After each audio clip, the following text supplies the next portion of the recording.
If you're enjoying this story, please take a moment to like this video and subscribe to our channel for more emotional tales that touch the heart. Your support means everything to us. The moment I felt her breath against my ear, everything changed. Eyes on me, not her, my boss whispered, her voice cutting through the wedding music like a knife through silk. I froze, champagne flute halfway to my lips, caught red-handed staring at the bride, the woman who, just 6 months ago, had been mine. But let me start from the beginning. My name is Eliza Chen, and I never expected to be attending my ex-boyfriend's wedding as the +1 of my intimidating boss, Catherine Winters. Life has a strange way of writing stories we'd never dare to imagine for ourselves. I met James during my final year of college. He was studying architecture while I pursued journalism, and we collided one rainy afternoon in the university library. Literally collided, sending his meticulously crafted building model crashing to the floor. I spent 3 hours helping him repair it, and by the time we finished, I knew I was falling for him. His passion, his dedication, the way his eyes crinkled when he laughed at my terrible jokes, it all felt like home. For 3 years, we built a life together. Weekend trips to the coast, lazy Sunday mornings with coffee and crosswords, dreams of the future whispered under shared blankets. James was my constant, my North Star in the chaotic universe of post-graduation life.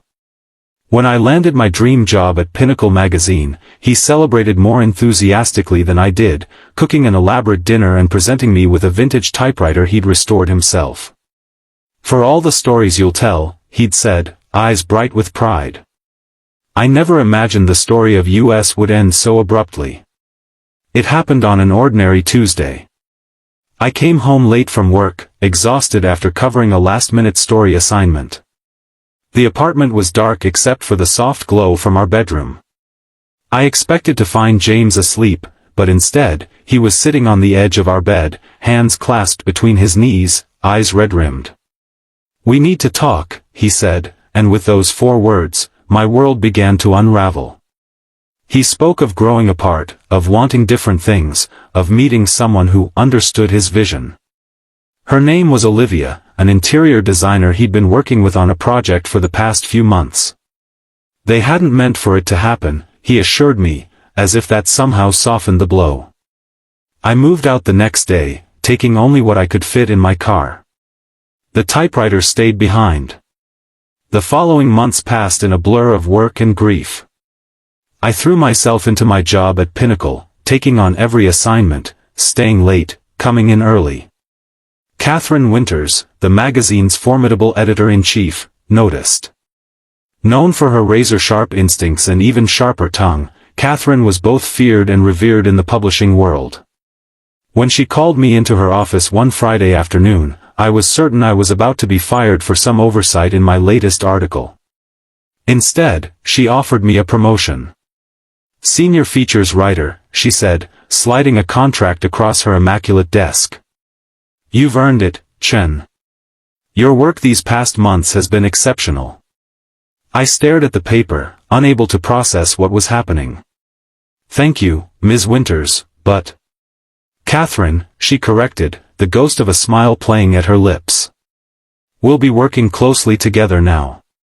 And work closely we did. Catherine became my mentor, pushing me to dig deeper, write bolder, ask the questions others were afraid to voice. Under her guidance, my byline began appearing on the magazine's most prominent stories. We spent long evenings in her office, dissecting drafts and debating angles. Sometimes, when the hour grew late, she'd order in dinner, and our conversations would drift from work to books, politics, travel. I learned that beneath her intimidating exterior, Catherine was fascinating, brilliant, well-read, with a dry wit that caught me off guard. At 42, she had built her career from nothing, fighting her way through an industry that had initially dismissed her. She lived alone in a penthouse apartment with a collection of first-edition novels and a rescue cat named Hemingway. She never spoke of relationships, past or present, and I never asked. 6 months after my promotion, an elegant cream envelope arrived on my desk. Inside was an invitation to James and Olivia's wedding. My stomach dropped as I read the flowing script, wondering why they would invite me. Was it a peace offering or some twisted form of closure? I was about to toss it in the trash when Catherine walked by, pausing at my cubicle. "Bad news?" she asked, noting my expression. "My ex is getting married," I replied, handing her the invitation. "The one who left you for the interior designer," she finished, scanning the card. "Are you going?" I laughed bitterly. "Absolutely not." Catherine handed the invitation back, her expression unreadable. "You should." "Why would I put myself through that?" "Because," she said, "sometimes we need to face our ghosts to truly exorcise them." She tapped a manicured finger on the card. +1. "I'll accompany you." Before I could protest, she was walking away, calling over her shoulder, "We're something unforgettable, Chen. I'll pick you up at 4.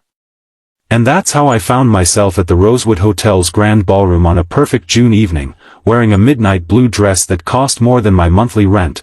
Catherine had insisted on taking me shopping, dismissing my protests with a wave of her hand, standing beside my boss as my ex-boyfriend married the woman he'd left me for. The ceremony was beautiful, I had to admit. Olivia was radiant in a vintage-inspired gown, her dark hair swept up in an elegant chignon. James looked happier than I'd ever seen him, his eyes never leaving his bride as they exchanged vows. I told myself the ache in my chest was just the final death throes of what we'd once shared. Catherine remained by my side throughout, her presence both comforting and commanding. She wore a tailored black suit that accentuated her tall, slender frame, her silver-streaked dark hair pulled back in a sleek ponytail. Several guests did double takes when they saw her. Catherine Winters was something of a celebrity in certain circles, but she ignored them, her attention focused solely on me. "You're doing well," she murmured as we took our seats for the reception. "Better than I would in your position." The dinner passed in a blur of speeches and toasts. I picked at my food, forcing smiles when necessary, grateful for the steady supply of champagne. As the band began to play and couples moved to the dance floor, I excused myself, needing a moment alone. I found a quiet alcove near the terrace doors, watching as James led Olivia in their first dance. They moved together with the easy synchronicity of two people perfectly attuned to each other's rhythms. Had he and I ever looked like that? I couldn't remember. That's when I felt it, the weight of someone's gaze. I turned to find Catherine watching me from across the room, her expression inscrutable. She held my eyes for a long moment before making her way toward me, weaving gracefully through the crowd. "Dance with me," she said when she reached me, extending her hand. It wasn't a question, but I hesitated anyway. "I'm not sure I." "Eliza," she said, my first name unfamiliar on her lips, "stop torturing yourself. He's moved on. Perhaps it's time you did too." I took her hand, allowing her to lead me onto the dance floor. Catherine moved with unexpected grace, guiding me effortlessly among the other couples. Her hand was warm against the small of my back, her perfume subtle but intoxicating, something with notes of sandalwood and vanilla. "Why did you really bring me here?" I asked as we swayed to the music. "Because you needed to see this," she replied. "You needed to understand that what happened wasn't about you being insufficient. It was about him making a choice that says nothing about your worth." Her words struck me with unexpected force. For months, I'd been carrying the weight of James's departure as evidence of my own failings. What if Catherine was right? What if I could set down that burden? As the song ended, I found my gaze drifting back to the newlyweds. Olivia was laughing at something James had whispered in her ear, her head thrown back in uninhibited joy. I felt a pang, not of jealousy, but of something more complex, a bittersweet acknowledgement that what they had was real, even if it had come at my expense. That's when it happened. Catherine's lips brushed my ear, her voice low and commanding, eyes on me, not her. I turned to face her, startled by the intensity in her gaze. For the first time, I saw something vulnerable beneath her carefully constructed facade, a flicker of emotion quickly masked. "Catherine, Let's get some air," she interrupted, taking my hand and leading me toward the terrace doors. The night air was cool against my flushed skin. Stars dotted the velvet sky above, and the sounds of the reception faded to a distant hum. Catherine leaned against the stone balustrade, her profile sharp and elegant in the moonlight. "I apologize if I overstepped," she said after a moment.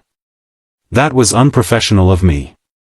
"It wasn't," I replied, surprising myself with my certainty. "It was exactly what I needed to hear." She turned to face me, her expression softening.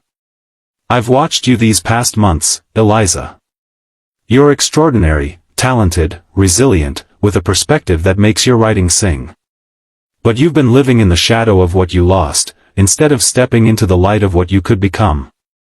Her words resonated in places I'd kept carefully guarded. "And what is that? What could I become?" "Whatever you want," she said simply. "But you have to stop looking backward first."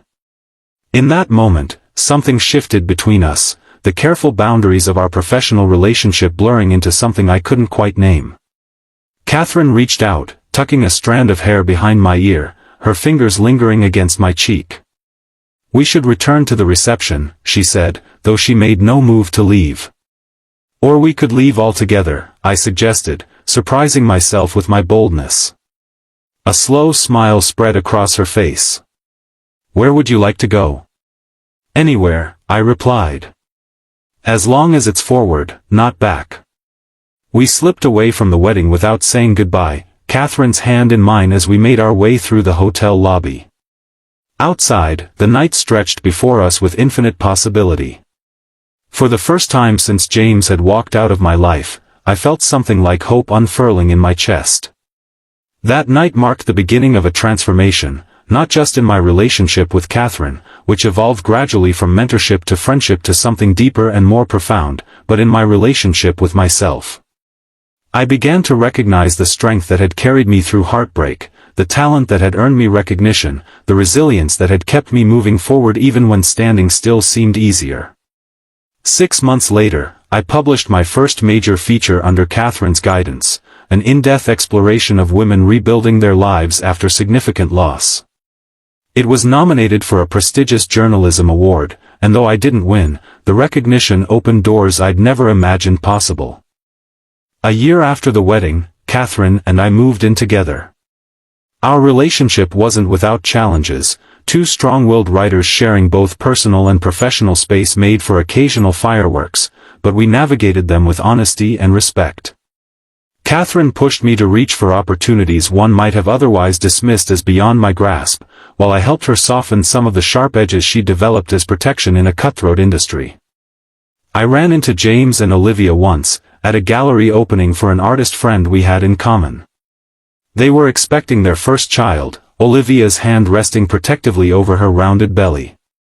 The encounter was brief but cordial, the awkwardness tempered by the genuine happiness I felt, both for them and for the life I was building with Catherine. "You were right," I told Catherine later that night as we walked home through the city streets. "That day at the wedding, when you told me to keep my eyes on you, not her." "It wasn't just about that moment." "No?" she asked, her fingers intertwined with mine. "It was about focusing on the future instead of the past. About recognizing what was right in front of me instead of pining for what was gone." Catherine smiled, the same smile that had first hinted at the warmth beneath her professional exterior. "I've always said you were a quick study, Chen." 3 years after that fateful wedding, I found myself in another ballroom, this time as Catherine accepted a Lifetime Achievement Award for her contributions to journalism. As she took the stage, elegant in a deep burgundy gown, her eyes found mine in the crowd. "I've been fortunate in my career," she said into the microphone, "but perhaps my greatest fortune has been finding someone who sees me clearly, not just the editor, the professional, the reputation, but the person beneath it all." She paused, her gaze holding mine. "Someone who taught me that looking forward is infinitely more rewarding than looking back." Later that night, as we danced under crystal chandeliers, I whispered in her ear, "Eyes on me, not them." She laughed, the sound warm and rich. Always, she promised, and I knew it was true. Life rarely follows the narratives we imagine for ourselves. The stories we think we're living can change in an instant, with a whispered confession, an unexpected invitation, or 5 simple words that alter our perspective completely. What matters isn't the disruption of the story we thought we were telling, but our willingness to embrace the new narrative as it unfolds. James's wedding wasn't the ending I had feared, but rather the beginning I needed, the moment I stopped staring at what I had lost and started seeing what was waiting to be found. Sometimes, the most profound love stories begin not with love at first sight, but with someone gently turning our gaze in a new direction and whispering, "Eyes on me." If this story touched your heart, please don't forget to like and subscribe for more content that explores the unexpected turns life can take. Your support helps us continue sharing stories that remind us all that endings often lead to beautiful new beginnings.